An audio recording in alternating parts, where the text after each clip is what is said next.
પણ મારે તમને એક વાત એ કહેવી છે, પૈસો જેટલો કમાવો અઘરો છે એના કરતાં વાપરવો અઘરો છે. પણ આ બધાય કરતાં અઘરું હોય તો કોકની પાસે હાથ લાંબો કરવો એ બહુ અઘરો છે. હાથ લાંબો કરવો એ અઘરો છે, પણ હાથ લાંબો કર્યા પછી ખાલો હાથ જ્યારે પાછો આવે ને ત્યારે એ મર્યા જેવો હાથ થઈ જાય છે.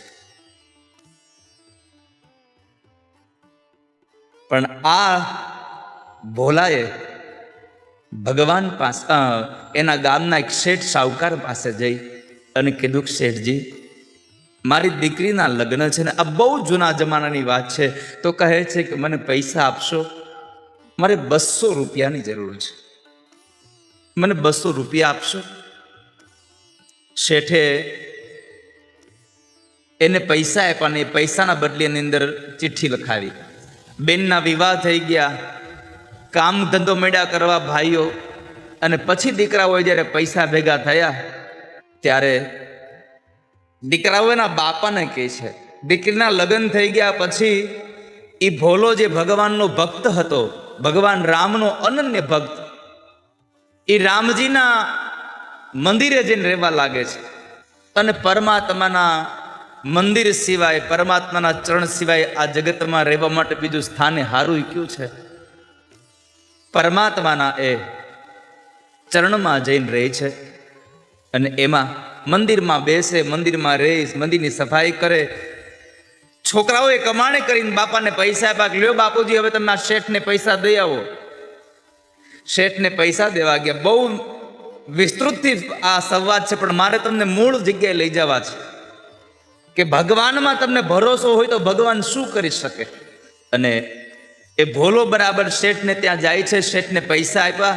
શેઠે ચિઠ્ઠી લખી અને કહી દઉં તારા પૈસા આવી ગયા. ચિઠ્ઠી આપી એટલે રઘુનાથજી ભોલાએ ચિઠ્ઠી લઈ અને સીધી ખીચા મૂકી દીધી. એટલે શેઠે પૂછ્યું, એલા જોઈ તો લે જરાક, લખ્યું બરાબર છે ને? એટલે ભોલો એટલું બોલ્યો, રઘુનાથજી જાણે. બરાબર છે કે નહીં બધું રઘુનાથજી જાણે. અને આ શબ્દને લઈ અને શેઠની મતિ બગડી. ચિઠ્ઠી લાવતો જોવા દે, કઈ મારી ભૂલ નથી થઈ ને. ચિઠ્ઠી લઈ અને ભોલાને કીધું, ભોલા જરા પાણીનો પ્યાલો ભરતો આવ ને.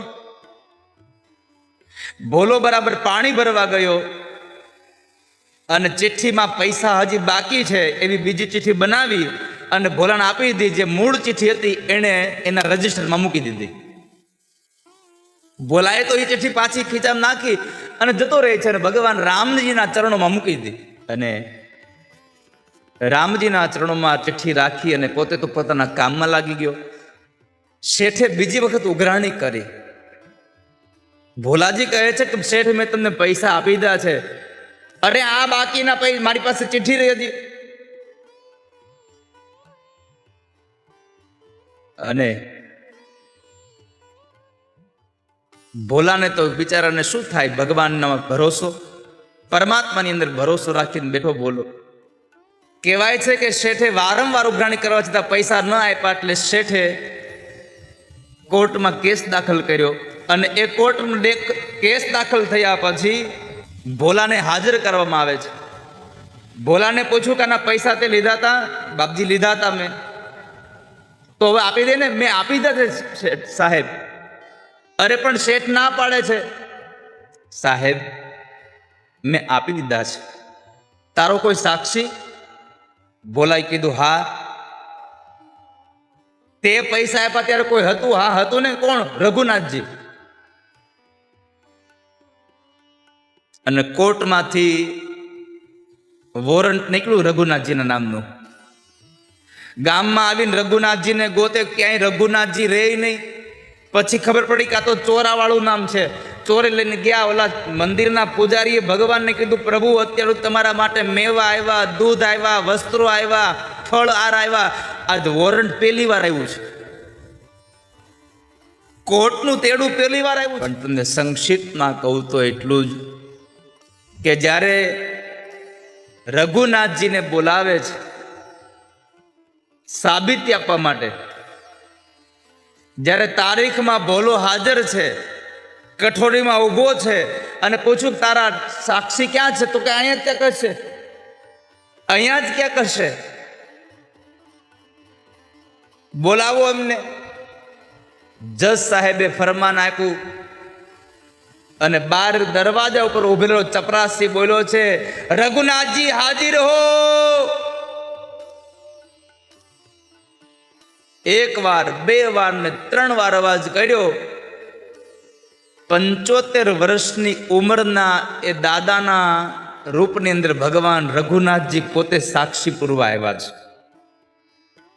દક્ષિણ ભારતનો બનેલો સત્ય ઘટનાનો પ્રસંગ છે. રઘુનાથજી આવે છે અને સાક્ષી પૂરી કે ભાઈ આ ભોલાએ પૈસા આપી દીધા છે. જજે પૂછ્યું કે એની સાબિતી શું? તો કહે છે કે 2 માણસોને મોકલો સાહેબ, આ શેઠનું જે રજીસ્ટર છે એનામાં આટલામાં પેજ ઉપર આ ચિઠ્ઠી પડી છે, આ શેઠ ખોટું બોલે છે. 2 લોકોને સિપાહીઓને મોકલે છે, રજીસ્ટર લઈ આવે છે, રજીસ્ટરમાંથી ચિઠ્ઠી નીકળે છે અને ચિઠ્ઠી જોઈ શેઠની એમાં સહી, આ બધું તે જોઈ ભોલાને નિર્દોષ જાહેર કર્યો અને શેઠને દંડ આપ્યો. બધી કાર્યવાહી પતી ગઈ. પછી ભોલાને પૂછું, ભોલા આ રઘુનાથજી કોણ? એ ક્યાં રહે છે? બોલો કે જ્યાં હું રહું છું. તું ક્યાં રહે છો? જ્યાં રઘુનાથજી રહે છે. તમે 2 ક્યાં રહ્યો છો? ગામના ચોરે.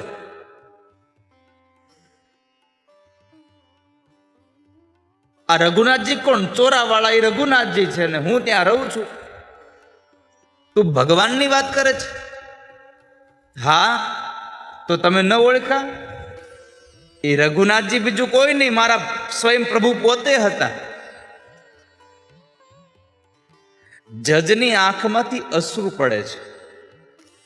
બાજુમાં બહુ બધા અધિકારીઓ ઊભા હતા. એમણે કહ્યું, સાહેબ કોઈ દિન તમે આજે રડો છો કેમ? તમારી આંખમાં આંસુ કેમ છે આજે?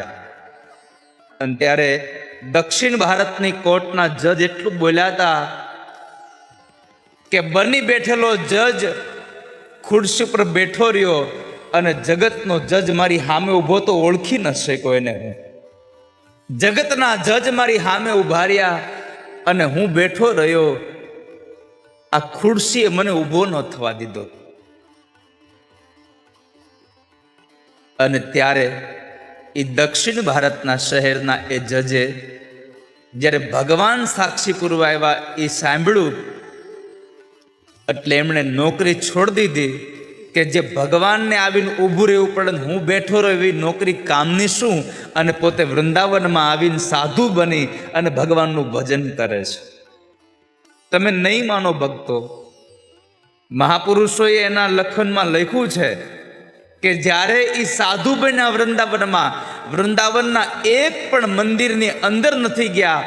મંદિરના દરવાજે બેસે અને જેટલા ભગવાનના ભક્તો મંદિરમાં જઈને બહાર આવે એના પગના તળિયાની રજ લઈને પોતાના માથે ચડાવ્યા કરે, રજ લઈને માથે ચડાવ્યા કરે છે. ભોલાને કોઈ ચિંતા નહોતી. કેમ? સિર પર સીતારામ फिकर फिर क्या करना, तेरे बिगड़े बनेगे काम, फिकर अब क्या करना.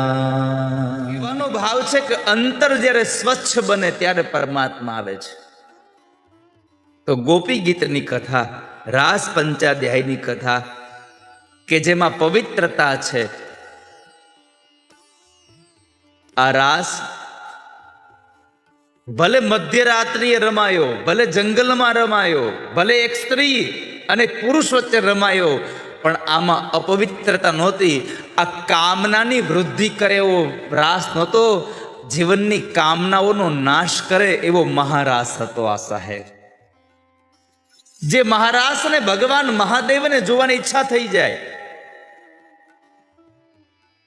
માં પાર્વતીને એમ કહેતા હોય, ભવા એ પાર્વતી એકવાર તો લઈ જાવ મને.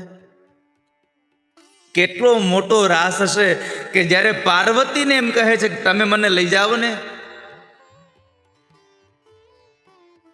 મને તો રાસ જોવા લઈ જાઓ. માતાજી ના પાડે કે ના હો, રાસમાં કોઈ બીજું પુરુષ ના લે, અહીંયા એક જ કૃષ્ણ.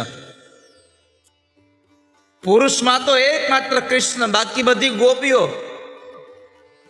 ભગવાન કે કોઈ પણ સંજોગે લઈ જાવ ને. અરે મારે તમને લઈ કેમ જવા?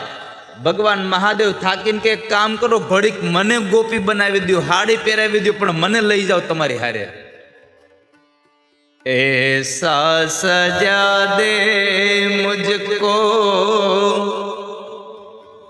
कि कोई न जाने इस राज को.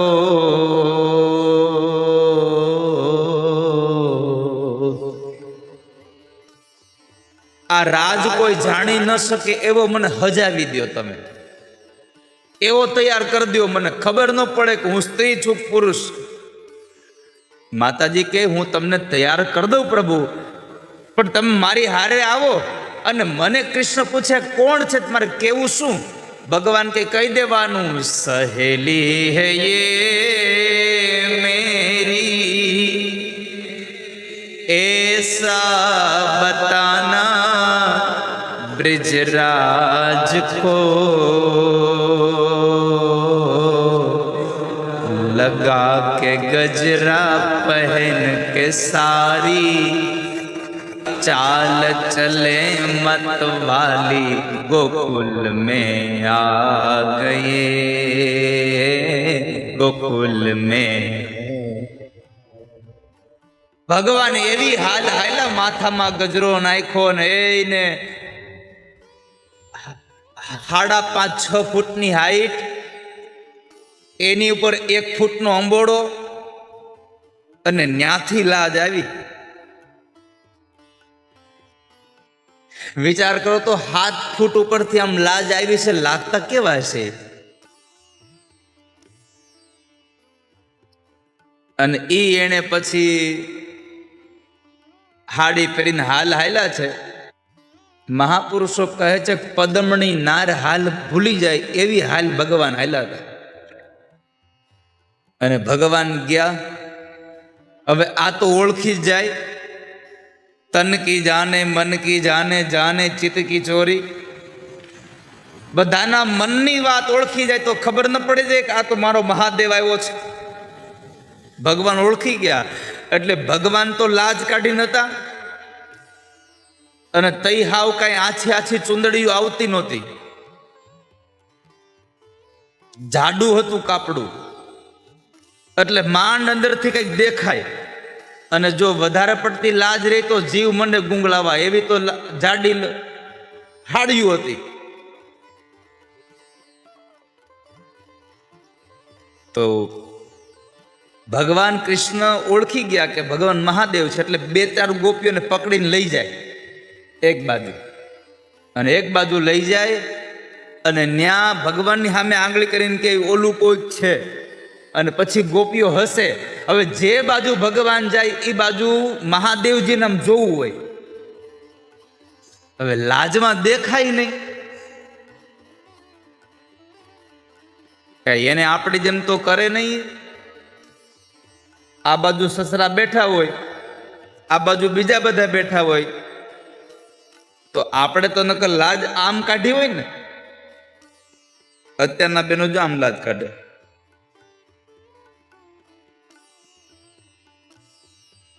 એ તો મારા હાહરા કહેતા હતા કે આમ છે તેમ છે એમ. હા,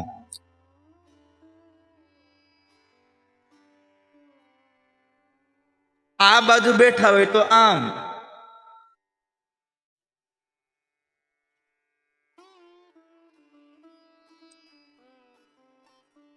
અને સામે બેઠા હોય તો આમ.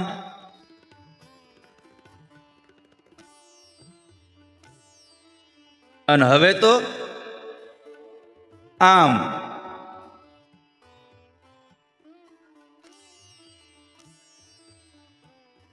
હવે આ સ્થિતિ આવી છે, યાદ રાખજો.